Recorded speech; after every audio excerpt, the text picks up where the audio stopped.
বন্যার ভয়াল গ্রাসে অনেকটাই বিচ্ছিন্ন ফেনী, আটকে পড়া লাখো বাসিন্দা উদ্ধারের অপেক্ষায়, নেই বিদ্যুৎ, বিঘ্নিত মোবাইল ইন্টারনেট সেবা।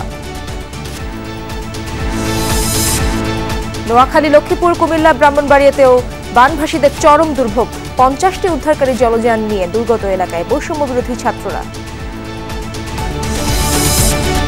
ছাত্র আন্দোলনে গণহত্যার অভিযোগ তদন্তে ঢাকায় জাতিসংঘের মানবাধিকার কমিশনের কারিগরি দল বৈঠক করলেন পররাষ্ট্র সচিবের সাথে। ঘুষ আর বদলি বাণিজ্যে অঢেল সম্পদের মালিক সাবেক বিএনপি কমিশনার আসাদুজ্জামান মিয়া, স্ত্রী, সন্তান, স্বজনের নামেও বিপুল সম্পত্তি। আপনি যেগুলো সম্পত্তির কথা বলছেন, প্রত্যেকটা সম্পত্তি আবার আমি আর্ন করেছি, তার যথাযথ হিসাব সরকারকে দেওয়া হয়। দেখছিলেন শিরোনামগুলো। এছাড়াও দেশ বিদেশের আরো খবর নিয়ে দুপুরে বাংলাদেশে আপনাদের সঙ্গে আছি আমি ইশরাত জাহান। আকস্মিক বন্যার কবলে 8 জেলায় দুর্গত লাখ লাখ মানুষ। বিভিন্ন পয়েন্টে বিপদসীমা অতিক্রম করেছে 6টি নদ নদী। বানের জল ঢুকে এবং টানা বর্ষণে নোয়াখালীর 9টি উপজেলায় বন্যা পরিস্থিতির অবনতি হয়েছে। বন্যার পানিতে ডুবে গেছে বাড়িঘর, রাস্তাঘাট ও ফসলের মাঠ।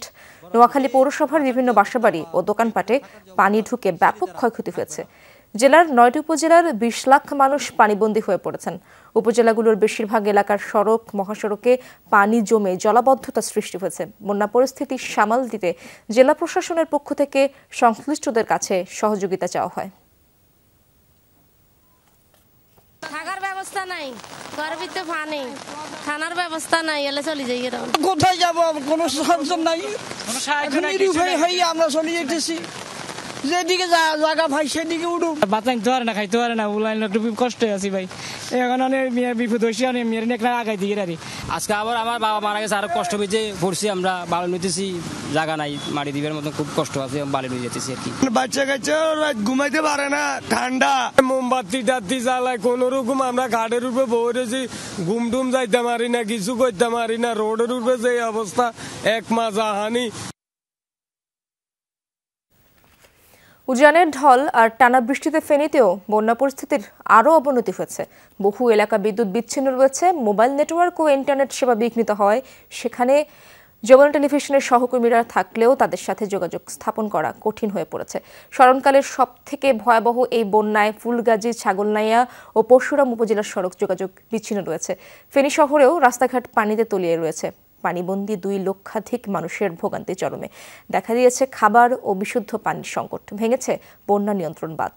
পরিস্থিতি মোকাবেলায় কাজ করছে সেনাবাহিনী ও নৌবাহিনীও। খোলা হয়েছে আশ্রয় কেন্দ্র।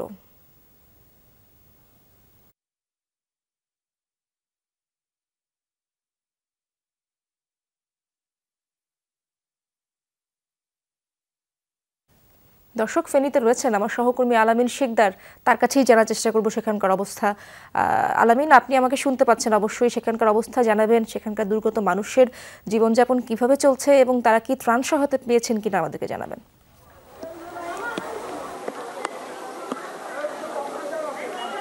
ইশরাত, ত্রাণ সহায়তা নয়, এখন তাদের জীবন বাঁচানোটাই অনেক কষ্টকর হয়ে দাঁড়িয়েছে এবং তারা সর্বপ্রথম যে দাবিটি জানাচ্ছে, তাদের যে স্বজনগুলো এই যে ছাগলনাইয়া, সোনাগাজী, যেই সব উপজেলাগুলো একেবারে পানিতে তলিয়ে গেছে, সেইখানে যারা অবস্থান করছে তাদেরকে যেন দ্রুত উদ্ধার করা হয়, এটাই সাধারণ মানুষ ফেনীবাসীর একমাত্র দাবি। এবং সেই দাবি পূরণে এবং সবাইকে নিরাপদ আশ্রয় নেয়ার জন্য বাংলাদেশ নৌবাহিনীতে একটি ঘাঁটি করেছে, একটি আশ্রয় কেন্দ্রে।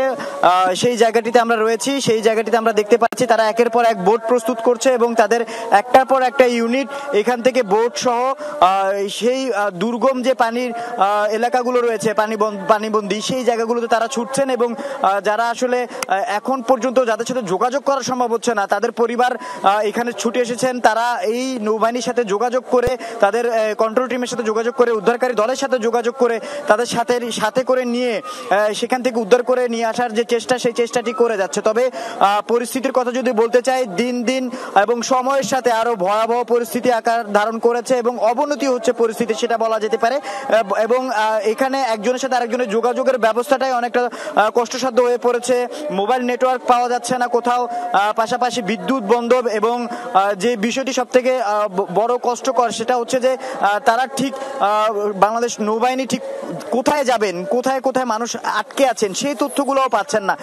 যাদের বাসিন্দাদের স্বজনদের খুঁজে পাচ্ছেন না, তারা এই জায়গাটিতে আসছেন, নৌবাহিনীর কন্ট্রোল রুমে কথা বলছেন, ফোনে কথা বলছেন, সেই তথ্যগুলো নোট করে কোথাও বাংলাদেশ নৌবাহিনীর উদ্ধারকারী দল যাচ্ছেন, কোথাও যাচ্ছে বাংলাদেশ সেনাবাহিনীর উদ্ধারকারী দল। এইভাবেই কিন্তু যে উদ্ধার কার্যক্রম, সেই উদ্ধার কার্যক্রমটি চালানোর চেষ্টা চলছে এবং আমরা দেখছি যে নৌবাহিনী তাদের একের পর এক বোট প্রস্তুত করছে এবং সেখানকার পরিস্থিতির কথা যদি বলতে চাই, আমরা বেশ কয়েকজন বয়স্ক মানুষের সাথে কথা বলেছিলাম যাদের বয়স 50 থেকে 60 বছর, 70 বছর।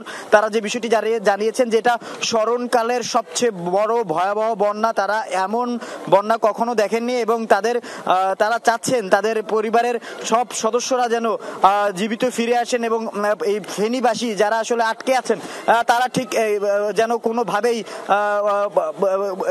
বন্যায় ভেসে না যায়, সেই জন্য তারা উদ্ধারকারী দলের সহযোগিতা নিচ্ছেন। পাশাপাশি জেলা প্রশাসনের একাধিক ম্যাজিস্ট্রেট কিন্তু এই যে কন্ট্রোল রুম সেটি পরিচালনা করছে এবং একটি কথা জানিয়ে রাখি, আপনি যেটা বললেন যে ত্রাণের কথা, আলামিন, পরবর্তীতে আবারও আপনার সাথে কথা বলার চেষ্টা করব, সেখানকার অবস্থা জানার চেষ্টা করব। ধন্যবাদ আপনাকে। বানের জলে ভাসছে ব্রাহ্মণবাড়িয়ার আখাউড়া। হাওড়া নদীর একাধিক জায়গায় বাঁধ ভেঙে পানি ঢুকছে লোকালয়ে। আখাউড়া স্থলবন্দরে বন্ধ রয়েছে আমদানি রপ্তানি কার্যক্রম। এছাড়া ইমিগ্রেশন চেকপোস্ট দিয়ে পাসপোর্টধারী যাত্রী পারাপারও বন্ধ রয়েছে। বন্যার পানিতে তলিয়ে গেছে বিস্তীর্ণ জমির ফসল। হাওড়া নদীটা আছে, ওই হাওড়া নদীর বাঙ্গটা ভাঙছে, দুইটা ভাঙ্গা আছে। বাড়ি ঘর তো লই গেছে গা, গরু বাছুর রাখতে পারতেছি না, অন্য অন্য গরু হরাই আনিছি গিয়া খাওয়াইতে পারতেছি না। বাড়ি তো পানি উঠে গেছে গা, ফুল ফ্যামিলি নিয়ে আপনার গাড়িতে আছে, কোথাও আসতে তো কেন্দ্র যাইতে পারতেছি না। 1988 সময় বন্যার, ওই সময় বন্যার পরে পরবর্তীতে আর এইরকম বন্যা হয় নাই। কুমিল্লা সদর, দক্ষিণ চৌদ্দগ্রাম, বুড়িরচং ও মুরাদনগর উপজেলার অনেক এলাকা প্লাবিত হয়েছে। বাড়িঘরে পানি ঢোকায় চরম ভোগান্তি পোহাতে হচ্ছে বাসিন্দাদের। চৌদ্দগ্রামে ঢাকা চট্টগ্রাম মহাসড়কেও পানি উঠেছে। এছাড়া দুর্গত এলাকাগুলোর বিভিন্ন সড়ক পানিতে তলিয়ে যাওয়ায় ব্যাহত হচ্ছে যান চলাচল। দর্শক, কুমিল্লার সার্বিক বন্যা পরিস্থিতির খবরাখবর জানার চেষ্টা করব। সেখানে আমার সহকর্মী খোকন চৌধুরী রয়েছেন, তিনি যুক্ত হবেন আমার সাথে। খোকন, আপনি শুনতে পাচ্ছেন আমাকে? অবশ্যই সেখানকার অবস্থা জানাবেন, সেখানকার মানুষের, সেখানে দুর্গতার মানুষেরা কিভাবে জীবনযাপন করছেন সেই খবর জানাবেন আমাদের।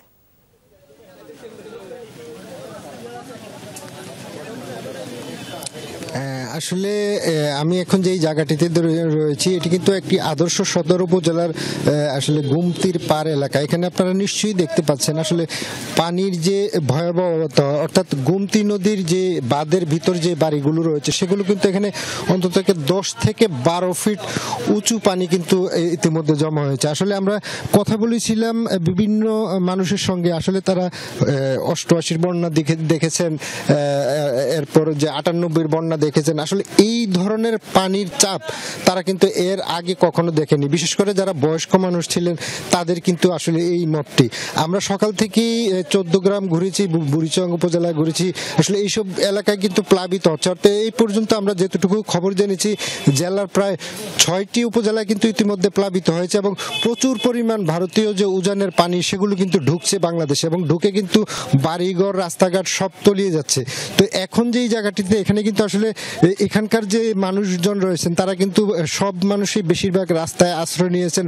অনেকে তাদের যে প্রয়োজনীয় জিনিসপত্র সেগুলো কিন্তু তারা ঘর থেকে বের করতে পারেনি, ফলে তাদের একটি দুর্বিষহ জীবনযাপন কিন্তু করছেন। তো ইতিমধ্যে কিন্তু প্রশাসনের পক্ষ থেকেও আসলে আমরা এরকম উল্লেখযোগ্য তেমন পদক্ষেপ দেখতে পাইনি, তবে বিভিন্ন রাজনৈতিক দলগুলো কিন্তু আসলে এই যারা ক্ষতিগ্রস্ত রয়েছেন তাদের পাশে এসে দাঁড়িয়েছেন, বিশেষ করে বিএনপি, জামাত সহ অন্যান্য যে দলগুলো রয়েছেন তারা কিন্তু খোঁজখবর নিচ্ছেন।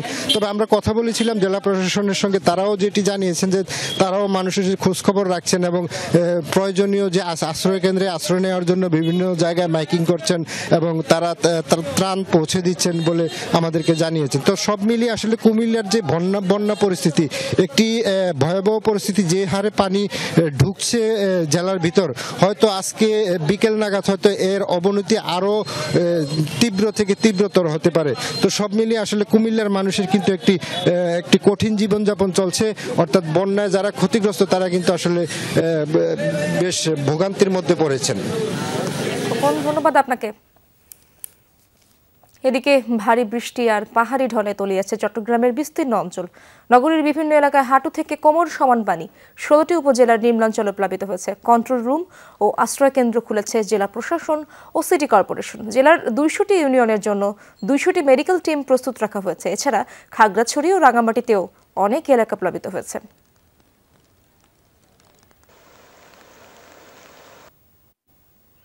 মৌলভীবাজারে মনু ও ধলাই নদের পানি বিপদ সীমার উপর দিয়ে প্রবাহিত হচ্ছে। কমলগঞ্জ এবং রাজনগর উপজেলায় বন্যা প্রতিরক্ষা বাঁধ ভেঙে পানি প্রবেশ করেছে লোকালয়ে। এতে নিম্নাঞ্চল প্লাবিত হয়েছে। পানিবন্দী লাখো মানুষ। ডুবে গেছে রাস্তাঘাট, ফসলি জমি, তলিয়ে গেছে আউশ ও আমনের চারা। 2 দিন ধরে চুলা জ্বলছে না অনেক বাসাবাড়িতে।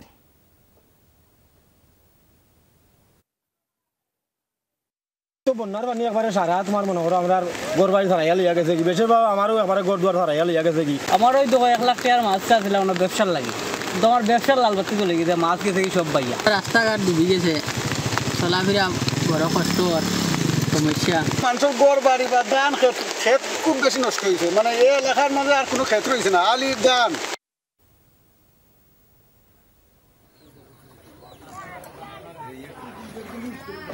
পানিতে তলিয়ে গেছে লক্ষ্মীপুর শহর সহ 5 উপজেলার নিম্নাঞ্চলের বিস্তীর্ণ এলাকা। পানিবন্দী প্রায় 4.5 লাখ মানুষ। বাড়িঘরে পানি ওঠায় রান্না বন্ধ। বাসাবাড়িতে থাকতে না পেরে অনেকেই আশ্রয় নিয়েছে আত্মীয় স্বজনদের বাড়িতে। জেলায় খোলা হয়েছে আশ্রয় কেন্দ্র। এক মাজা হানি আঙ্গো ঘর, আমরা ঘর থাকতে পারি না। পুকুর জঙ্গল সবগুলা চলে গেছে, বাড়িতে পানি, ঘরে পানি উঠে গেছে। এক মাজা পানি, এক কাটু পানি, ঘরের ভিতরে পাক শাক করার মতো কোনো স্কোপ নাই। ব্যাপক পানি উড়িয়ে আমার বাড়িঘর সব ডুবে গেছে এবং মাছ খামারের মাছ সব চলে গেছে। দর্শক, আখাউড়ায় যেতে চাই, সেখানে রয়েছেন আমার সহকর্মী মহিউদ্দিন মুন্সি। তার কাছ থেকে জানবো বিস্তারিত সেখানকার অবস্থা। মহিউদ্দিন, আপনি সেখানেই রয়েছেন, সেখানকার সার্বিক অবস্থা আমাদেরকে জানাবেন। দুর্গত মানুষের ভোগান্তির চিত্র কেমন দেখতে পাচ্ছেন আপনি?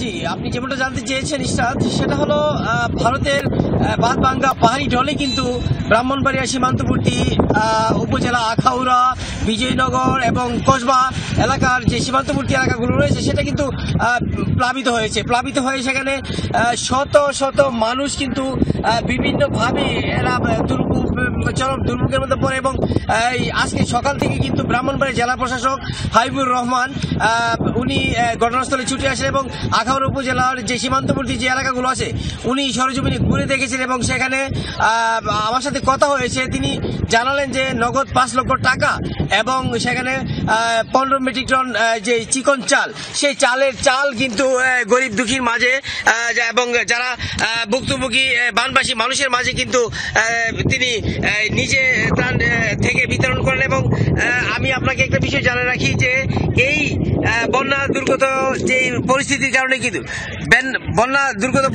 কিন্তু আখাউড়া স্থলবন্দর আমদানি বাণিজ্য এবং আখাউড়া ইমিগ্রেশন কার্যক্রম বন্ধ আছে গতকাল থেকে। এই ছিল আমার কাছে আখাউড়ার সর্বশেষ পরিস্থিতি।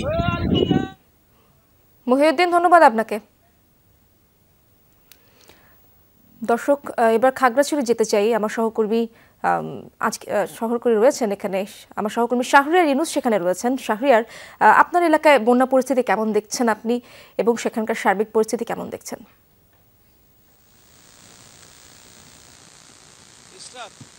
খাগড়াছড়ির প্লাবিত হওয়া এলাকাগুলোর অবস্থা খুবই খারাপ এবং আমরা দেখতে পাচ্ছি সেগুলোর পানি অনেকটা বিপদ সীমার উপর দিয়ে প্রবাহিত হচ্ছে এবং চেঙ্গি নদীতে স্রোতের কারণে প্রতি মুহূর্তেই পানি বাড়ছে এবং নিম্নাঞ্চল ছেড়ে লোকালয়ে পানি ঢুকে যাচ্ছে, একেবারে শহরের সড়কের কাছাকাছি চলে আসে, সেটা আমরা দেখতে পাচ্ছি।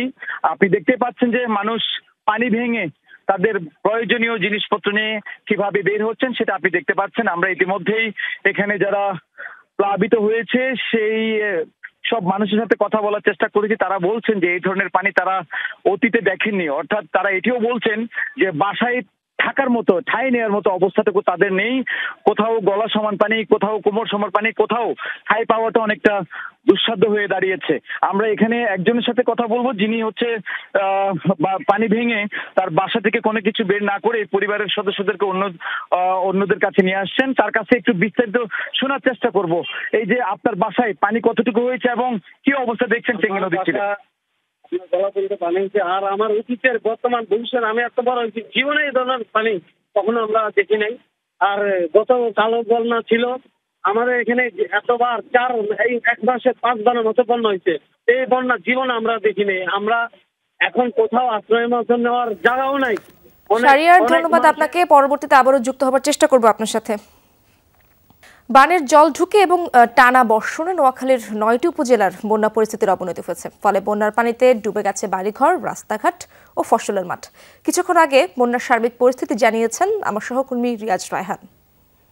এটি নোয়াখালী শহরের পৌর এলাকার একটি রাস্তা, অর্থাৎ এই যে রাস্তাটি রয়েছে এই রাস্তায় কখনো গেল প্রায় 20 থেকে 30 বছরের মধ্যে এই ধরনের কোনো পানি তারা দেখেননি। যারা বাসিন্দা রয়েছেন তারা বলছেন যে এই যে পানিটি রয়েছে মূলত এখানকার শহরের নর্দমা যেগুলো রয়েছে বা নালা, ড্রেন এবং খাল যেগুলো রয়েছে সেগুলো দখল করে স্থাপনা নির্মাণ করা হয়েছে। সেসব স্থাপনা নির্মাণ করে এবং যে ঘেরগুলো রয়েছে সেই ঘেরগুলোতে মাছ চাষ করার কারণে পানিবন্দী থাকে।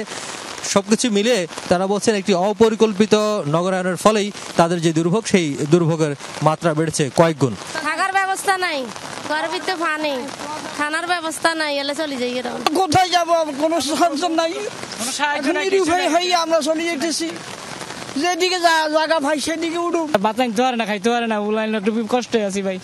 এখন মেয়ের বিপদ হয়েছে, মেয়ের নেকড়া আগাই দিয়ে রারি। যদি শহরের অবস্থা এই হয় তাহলে বোঝাই যায় যে এইবারে যে বন্যা, অর্থাৎ ভারত থেকে ধেয়ে আসা যে পানি ফেনীর ফুলগাজী এবং পরশুরামে পুরো এলাকা প্লাবিত করেছে, সেই প্লাবনের পানি মূলত ঢুকেছে এই নোয়াখালী অঞ্চলে এবং এই পানিগুলো জমাট বেঁধে যাওয়ার কোনো সুযোগ নেই। এবং গেল প্রায় 10 দিনের মতো, 10 দিনের বেশি সময় ধরে এখানকার যে প্রায় 6-7টি উপজেলা, সেই উপজেলার অধিকাংশ এলাকা প্লাবিত হয়েছে এবং সেখানে মানুষজন নিদারুণ কষ্টে তাদের জীবন অতিবাহিত করছে। আজকে আবার আমার বাবা মারা গেছে, আরো কষ্ট পেয়েছে পড়ছি, আমরা বাড়ি নিতেছি, জায়গা নাই, মাটি দিবের মতো খুব কষ্ট আছে, বাড়ি নিয়ে যেতেছি আর কি। বাচ্চা কাচ্চা ঘুমাইতে পারে না, ঠান্ডা, মোমবাতি টাতি জ্বালায় কোন রকম আমরা ঘাটের উপরে বসেছি, ঘুমটুম যাইতে পারি না, কিছু করতে পারি না। রোডের উপরে যে অবস্থা, এক মাস আহানি। যারা গ্রামে রয়েছেন, বিশেষ করে যেগুলো কবিরহাট, কোম্পানিগঞ্জ, সেনবাগ বা বেগমগঞ্জ অঞ্চলের যে বড় ঘরবাড়িগুলো রয়েছে সেগুলো অধিকাংশই পানিতে তলিয়ে গেছে এবং একতলা বিশিষ্ট যে ঘরবাড়িগুলো, এবং তারা আশ্রয়কেন্দ্রের দিকে ছুটছেন এবং তারা অনেকে বলছেন যে গেল কয়েকদিন ধরে চুলা জ্বালানোর মতো অবস্থা। অর্থাৎ যেহেতু জানেন যে গ্রামে মাটির চুলা, সেই মাটির চুলাগুলো ভেজে যাওয়ার কারণে সেই চুলা জ্বালানোর মতো কোনো অবস্থায় তারা নেই। এই কারণে অনেকে আত্মীয়র বাড়িতে চলে গেছেন, অনেকে শহরাঞ্চলে যেসব বাসাবাড়ি রয়েছে সেখানে নেওয়ার চেষ্টা করছেন। রিয়াজ রায়হান, যমুনা নিউজ, নোয়াখালী। বৈষম্য বিরোধী ছাত্র আন্দোলনের পক্ষ থেকে বন্যার্তদের সহায়তা করার জন্য ত্রাণ ও নগদ টাকা সংগ্রহ করা হচ্ছে। ঢাকা বিশ্ববিদ্যালয়ের টিএসসিতে চলছে এই কার্যক্রম। সেখানে রয়েছেন আমার সহকর্মী রাব্বি সিদ্দিকী, তার কাছ থেকেই জানার চেষ্টা করব। রাব্বি, শিক্ষার্থীদের ত্রাণ সহায়তা কার্যক্রমে কেমন সাড়া মিলছে এবং তারা কিভাবে এসব ত্রাণ দুর্গত এলাকায় পাঠাচ্ছেন সে বিষয়ে আমাদেরকে জানাবেন।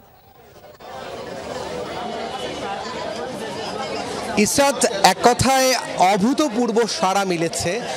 অসংখ্য মানুষজন, সর্বস্তরের মানুষজন আসছেন, কেউ নগদ অর্থ দিচ্ছেন, কেউ বা শুকনো খাবার নিয়ে আসছেন এবং বুঝতেই পারছেন যে সময় যত বাড়ছে অংশগ্রহণ মানুষের বাড়ছে, সবাই আসলে সহযোগিতার হাত বাড়িয়ে দিয়েছে এবং এখানে যারা নাম দিতে চাচ্ছেন সাহায্যের পর তাদের নাম নেওয়া হচ্ছে, নাম যারা দিতে চাচ্ছেন না সেটি গোপন রাখা হচ্ছে।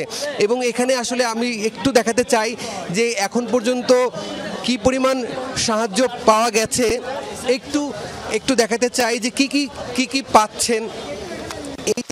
এই ডাকে সাড়া দিয়ে মানুষজন কি নিয়ে আসছেন। এখানে খাবার, স্যালাইনের এটি দেখা যাচ্ছে যে এখানে স্যালাইন আছে, শুকনো খাবার আছে, এখানে মেডিসিন আছে এবং এই খাবারগুলো যেহেতু বৃষ্টি হচ্ছে গোডাউনে কিন্তু সব গোডাউনে কিন্তু রাখা হচ্ছে ইসরাত। এবং সেই সাথে একটু বলতে চাই ইসরাত যে আসলে একটু আগে অন্যতম সমন্বয়ক হাসনাত আবদুল্লাহ তিনি কিন্তু বলেছেন যে সমাজের বিত্তবানরা যদি এগিয়ে আসে তাহলে কিন্তু এই যে বন্যা যে ভয়াবহ বন্যা সেই বন্যার্তদের একটু হলেও উপকার করতে পারবেন। এই কারণে আসলে সবাইকে আমরা দেখেছি যে স্কুল পড়ুয়া শিক্ষার্থী তারা তাদের টিফিনের টাকা যে টাকাটা বেঁচে গেছে সেই টাকাটা তারা নিয়ে এখানে এসেছেন। বৃষ্টি পড়ছে, সেই বৃষ্টি উপেক্ষা করে কিন্তু মানুষের যে ঢল, সবাই কিন্তু টিএসসির দিকে কিন্তু সেই ঢল নেমেছে। এই যে ত্রাণের রিক্সা, একটু আগে একটি রিক্সা এখানে শুকনো খাবার, মুড়ি, চিড়া, হ্যাঁ এই খাবারগুলো কিন্তু আসছে এবং এই আশাতে কিন্তু থামবে না।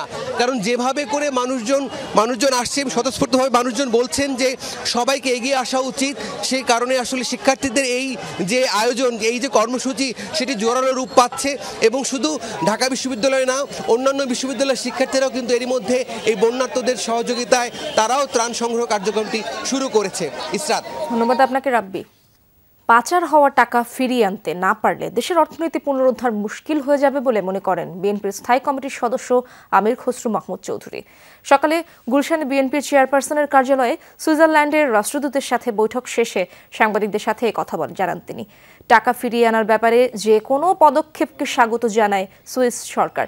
বৈঠকে নতুন বাংলাদেশ কোন পথে এগোচ্ছে তা নিয়ে বিএনপির চিন্তা ভাবনা জানতে চাওয়া হয়েছে। বলা হয়, অন্তর্বর্তীকালীন সরকারকে কোনো সময় বেঁধে দেওয়া হয়নি, একটি যৌক্তিক সময়ের মধ্যে নিরপেক্ষ গ্রহণযোগ্য নির্বাচন আশা করে বিএনপি। এ নিয়ে সুইস সরকারের দ্বিমত নেই বলেও জানান বিএনপির এই স্থায়ী কমিটির সদস্য। বলেন, ভেঙে যাওয়া প্রতিষ্ঠান আবারও কিভাবে পুনঃপ্রতিষ্ঠা করা যায় তা নিয়েও সহযোগিতার আশ্বাস দিয়েছে সুইস রাষ্ট্রদূত। বাংলাদেশের এত সম্পদ লুণ্ঠন হয়েছে, এত সম্পদ বাইরে গেছে যে এগুলোর আমরা যদি ফিরিয়ে আনতে না পারি এই অর্থনীতিকে রিকভার করা খুবই কঠিন হয়ে যাবে। সুতরাং এদিকটা আমি মনে করি একটা তাদের সহযোগিতার যে একটা আশ্বাস আমরা পেয়েছি, তারা নিশ্চিতভাবে এখানে আমাদের সহযোগিতা করবে। বাড়ি, গাড়ি, ফ্ল্যাট কিংবা সোনার দোকান কি নেই সাবেক পুলিশ কর্মকর্তা আসাদুজ্জামান মিয়ার। রীতিমতো গড়েছেন সম্পদের পাহাড়। তবে শুধু নিজের নামে নয়, স্ত্রী, 2 ছেলে, 1 মেয়ে, শ্যালক শালিকার নামেও বিপুল সম্পত্তি গড়েছেন ডিএমপির সাবেক কমিশনার নির্মল চন্দ্র বর্মণের তোলা ছবিতে আরও জানাচ্ছেন রায়হান ফিরদাউস। আসাদুজ্জামান মিয়া 2015 সালের জানুয়ারি থেকে 2019 সালের সেপ্টেম্বর প্রায় 5 বছর ছিলেন ঢাকা মহানগর পুলিশের কমিশনার। অভিযোগ, ডিএমপিতে বদলি বাণিজ্য, ঘুষ লেনদেনে গড়ে তুলেছেন অঢেল সম্পদ। তার কিছু নমুনা সরাসরি দেখে আসা যাক। সাবেক পুলিশ কর্মকর্তা আসাদুজ্জামান মিয়ার সম্পদের তালিকা এটি, যেখানে দেখা যাচ্ছে যে ঢাকা শহরের বিভিন্ন জায়গায় তার কতগুলো জমি, কতগুলো ফ্ল্যাট, বাড়ি এবং দোকানের অবস্থান রয়েছে। আমরা তাকে খুঁজছিলাম তার কাছে জানার জন্য যে একজন সাবেক পুলিশ কর্মকর্তা আসলে ঠিক কত টাকা উপার্জন করলে এই পরিমাণ সম্পদ তিনি গড়তে পারেন। পূর্বাচলের নিউ টাউন 1 নম্বর সেক্টরে সন্ধান মেলে 6টি প্লটের। কয়েকদিন আগে বিক্রি করেছেন 2টি। 2 ছেলে ও 1 মেয়ের নামে আছে 7.5 কাঠার 3টি প্লট। আর এই 10 কাঠার প্লটটিতে বানিয়ে রেখেছেন গাড়ির শেড। এখানকার এক একটি প্লটের মূল্য 5 কোটি টাকার বেশি। ভাড়া দাও, সাউথ ব্যাংকের কাছে ভাড়া দাও। 5 কাঠা না 7 কাঠা ছিল। 7 কাঠা ছিল। আর এখন শুধু এইটাই আছে, তাই তো? এখন শুধু এইটাই। যাওয়া যাক আফতাবনগরে। নিজের নামে নিয়েছেন 11 কাঠা, বাকি 10 কাঠা নিয়েছেন তার আত্মীয় স্বজনের নামে, মোট 21 কাঠা।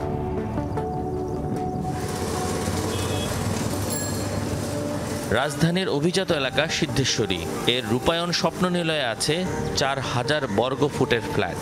এটি তার মেয়ে আয়েশা সিদ্দিকার নামে রেজিস্ট্রেশন করা।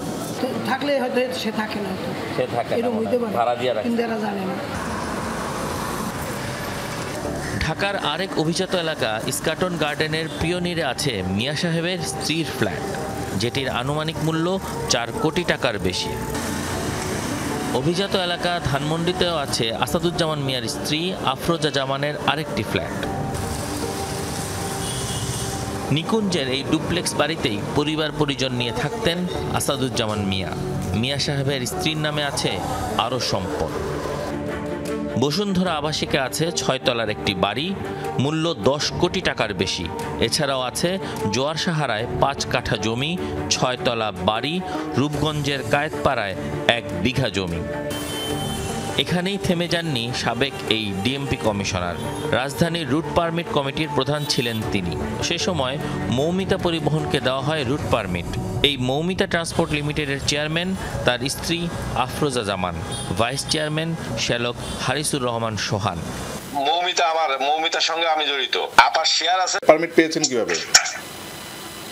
ওটা তো আরটিসি, তখন তো আরটিসি ছিল। আরটিসির চেয়ারম্যান তখন কে ছিল? কমিশনার সাহেব ছিল, মানে আসাদুজ্জামান মিয়া। জি। এই শ্যালকের নামেই খুলেছেন ঢাকার নিউ মার্কেটে সোনার দোকান। সোহান ভাইটার মালিকানা কবে নিছে? শুরু থেকে 30% নাকি 50%? কতটুকু না শেয়ার? কোথায়? এখানে 26%।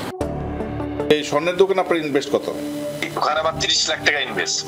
এই স্বর্ণের দোকানে? জি। 2022-23 আয়কর বিবরণীতে আসাদ মিয়া সাভারের 2000 বর্গফুটের একটি ফ্ল্যাটের দাম দেখিয়েছেন মাত্র 3 লাখ টাকা। পূর্বাচলের প্লটের মূল্য দেখিয়েছেন মাত্র 22 লাখ। ফরিদপুরের বাড়ির জমি দেখিয়েছেন পৈতৃক সূত্রে পাওয়া। আপনি যেগুলো সম্পত্তির কথা বলছেন, এ প্রত্যেকটা সম্পত্তি আমার, এবং এটি আমার বৈধ ইনকামের সাথে শতভাগ আমার নিজস্বপূর্ণ। আমি কিভাবে আর্ন করেছি তার যথাযথ হিসাব সরকারকে দেয়া হয়। এই আপনি যে প্রপার্টিগুলোর দাম বলেছেন, প্রত্যেকটা প্রপার্টি আমার। তার বক্তব্যের সাথে মিল খুঁজে পাওয়া যায়নি আয়কর বিবরণীর। রায়হান ফেরদাউস, যমুনা নিউজ, ঢাকা। মানবাধিকার ও গণতন্ত্র পুনঃপ্রতিষ্ঠায় বাংলাদেশের অন্তর্বর্তী সরকারকে সহযোগিতা করবে জাতিসংঘ। সকালে জাতিসংঘের 3 সদস্যের কারিগরি তদন্ত দল মন্ত্রণালয়ে পররাষ্ট্র সচিব মাসুদ বিন মোমেনের সাথে বৈঠক করেন। পরে একথা বলেন প্রতিনিধি দলের প্রধান রোরি মুঙ্গোভেন। জানান, বৈঠকে বাংলাদেশের এই ঐতিহাসিক সময়ে গণতন্ত্র, আইনের শাসন ও মানবাধিকার নিয়ে কিভাবে কাজ করা যায় তা নিয়ে পররাষ্ট্র সচিবের সাথে আলোচনা হয়েছে। মুঙ্গোভেন বলেন, আগামী 7 দিন অনুসন্ধানের অংশ হিসেবে উপদেষ্টা, সরকারি কর্মকর্তা, সুশীল সমাজ ও মানবাধিকার সংস্থার প্রতিনিধিদের সঙ্গে কথা বলবেন তারা। বাংলাদেশের মানুষ কি চায় সেটি জানার চেষ্টা করবে জাতিসংঘ। এছাড়া আন্তর্জাতিক সম্প্রদায়ের মাধ্যমেও সহযোগিতা কার্যক্রম ত্বরান্বিত করা তা নিয়েও কাজ করবে জাতিসংঘ। This week is not an investigation. It's not an investigation. It's really an exploratory visit to discuss with the interim government, with the advisors, with some of the ministries, with the civil society, with this broad section of Bangladesh society. দর্শক, আবারও বন্যা পরিস্থিতির খবর জানবো। লক্ষ্মীপুরে রয়েছেন আমার সহকর্মী আনিস কবির, তার কাছে যেতে চাই। আনিস, জেলার বন্যা পরিস্থিতি কেমন দেখছেন সেখানে, এবং দুর্গতরা কি নিরাপদ আশ্রয়ে পৌঁছতে পেরেছেন কিনা আমাদেরকে জানাবেন। সকাল থেকে কিন্তু আরো পানি কিন্তু যত জেলা গড় আছে তত কিন্তু পানি বাড়তেছে। আমি সকাল থেকে যেখানে আশ্রয় কেন্দ্রগুলো গেছি, মানুষ আমি যেখানে দাঁড়িয়ে আছি এখানে আমার পিছনে যে বাড়িগুলো আছে সেখান থেকে মানুষ কিন্তু আশ্রয় কেন্দ্রে যাওয়ার জন্য তাদের যে হাঁস এবং মুরগি এবং তাদের যে বাসা বাড়ির যে আসবাবপত্র রয়েছে সেগুলো তাকে নিয়ে কিন্তু বিভিন্ন আশ্রয় কেন্দ্রে যাওয়ার জন্য এবং তাদের যে আত্মীয় স্বজন আছে তাদের সেখানে যাওয়ার জন্য তারা কিন্তু প্রস্তুতি নিচ্ছেন। আর এইদিকে জেলা প্রশাসনের সাথে আমি কথা বলে জানিয়েছি যে জেলা প্রশাসন আমাকে আশ্রয় কেন্দ্র খোলা হয়েছে, তার মধ্যে 10,70,000 টাকা কিন্তু তাদের কাছে নগদ অর্থ টাকা রয়েছেন এবং 20 মেট্রিক টন চাউল রয়েছেন এবং প্রতিটি যে যেসব আশ্রয় কেন্দ্রে তারা রয়েছেন তাদেরকে সহযোগিতা করার জন্য তাদের সকল প্রস্তুতি গ্রহণ করেছে এবং বিভিন্ন সময় তারা যে আশ্রয় কেন্দ্রে যারা রয়েছেন তাদেরকে এখন পর্যন্ত বর্তমানে প্রায় 5,000 লোক বর্তমানে আশ্রয় কেন্দ্রে উঠেছেন বলে তিনি আমাকে জানিয়েছেন। তবে বেলা যতই বাড়তেছে ততই কিন্তু বন্যা পরিস্থিতি বাড়তেছে এবং মানুষ কিন্তু পথে বিভিন্ন স্থানে মানুষ কিন্তু সেই পানিতে ডুবে যাচ্ছে আমরা দেখতে পাচ্ছি এবং স্থানীয়রা বলছেন যে যদি এই পরিবার এবং জি আনিস, বুঝতে পেরেছি সেখানকার অবস্থা। ধন্যবাদ আপনাকে। নরসিংদীতে আধিপত্য বিস্তারকে কেন্দ্র করে দুই গ্রুপের সংঘর্ষে 4 জন নিহত হয়েছেন। সকালে রায়পুর আর শ্রীনগর এলাকায় এই সংঘর্ষের ঘটনা ঘটে। স্থানীয়রা জানায়, দীর্ঘদিন ধরেই আধিপত্য বিস্তার নিয়ে বিরোধ চলছিল শ্রীনগরের সায়দাবাদ ও বালুচর বাসিন্দাদের মধ্যে। এরই জেরে মধ্যরাতে টেটা বল্লম নিয়ে সংঘর্ষে জড়ায় দুই পক্ষ। সকালে শুরু হয় গোলাগুলি। এক পর্যায়ে উভয় পক্ষের 4 জন নিহত হন। এ সময় টেটা ও গুলিবিদ্ধ হয়ে আহত হন অর্ধশতাধিক। খবর পেয়ে ঘটনাস্থলে গিয়ে পরিস্থিতি নিয়ন্ত্রণে আনে পুলিশ। আহতদের স্থানীয় হাসপাতালে প্রাথমিক চিকিৎসা দিয়ে ঢাকায় পাঠানো হয়েছে। টানা বৃষ্টি ও উজানের ঢলে সৃষ্ট আকস্মিক বন্যায় কয়েক জেলায় কৃষির ব্যাপক ক্ষয়ক্ষতি হয়েছে। নোয়াখালী, ফেনী, লক্ষ্মীপুরে, কুমিল্লা, আখাউড়ায় বানের জলে তলিয়েছে ফসলি জমি। ক্ষতিগ্রস্ত হয়েছে রোপা আমন ধানের বীজতলা। পানির নিচে তলিয়ে গেছে রোপা আমন ও আউশ। কয়েক হাজার হেক্টর জমির ফসল হানি হবার শঙ্কা তৈরি হয়েছে। এছাড়াও বন্যার পানিতে ভেসে গেছে বিভিন্ন স্থানের মাছের ঘের। ব্যাপক ক্ষয়ক্ষতির আশঙ্কা মৎস্য খামারিদের। আমার ওই 1 লাখ টাকার মাছ চাচ্ছিলাম না ব্যবসার লাগে, তোমার ব্যবসার লাল বাতি চলে গেছে, মাছ গেছে সব বাইয়া। ক্ষেত খুব বেশি নষ্ট হয়েছে, মানে এই এলাকার মাঝে আর কোনো ক্ষেত রয়েছে না। আলি ধান যা আছে সব পানি লিয়ে গেছে। চট্টগ্রাম বন্দরের কন্টেইনার জট বেশ কমে আসছে। বেড়েছে পণ্য ডেলিভারির পরিমাণও। ঢাকা আইসিডির পণ্য এখন চট্টগ্রাম বন্দর থেকেও নিতে পারবেন ব্যবসায়ীরা। তবে বৃষ্টিতে পণ্য নষ্ট হওয়ার আশঙ্কায় খোলা কার্গোর খালাস কার্যক্রমের গতি কমেছে। সাগরে অপেক্ষারত পণ্যবাহী জাহাজ বহির্নোঙরে ভিড়ছে। শিক্ষার্থীদের আন্দোলনের সময় কয়েকদিন পণ্য খালাস বন্ধ ছিল। ইন্টারনেট বিড়ম্বনায় শুল্কায়ন জটিলতা তৈরি হয়। দেখা দেয় কন্টেইনার জট। এতে জাহাজের পণ্য খালাসে অপেক্ষার সময় বাড়ে। এখন পরিস্থিতি সামাল দিতে পেরেছে কর্তৃপক্ষ। বন্দর সচিব জানান, এখন কন্টেইনার ডেলিভারি স্বাভাবিক রয়েছে। পণ্য নিয়ে যাওয়ার জন্য অনুরোধ জানানো হয়েছে ব্যবসায়ীদের। এনবিআর এর নির্দেশনা অনুসারে এখন থেকে ঢাকা আইসিডির পণ্য চট্টগ্রাম বন্দর থেকেও খালাস করা যাচ্ছে। এখন কন্টেইনারের আমাদের অবস্থা খুবই ভালো। এখন আমাদের প্রায় 39,000-এর নিচে নেমে গেছে কন্টেইনারের স্থিতি। আর রেলে প্রায় 4টা থেকে 5টা ট্রেন দিচ্ছে। আমাদের আইসিডিগামী কন্টেইনারও মোটামুটি ইজি হয়ে যাচ্ছে, কোনো জট নাই। তার এখন এনবিআর থেকে আমাদেরকে একটা অর্ডার দিছে, সেটা হচ্ছে যে কেউ যদি ইচ্ছা করে ঢাকা আইসিডির কন্টেইনার চিটং থেকেও ডেলিভারি নিতে পারবে।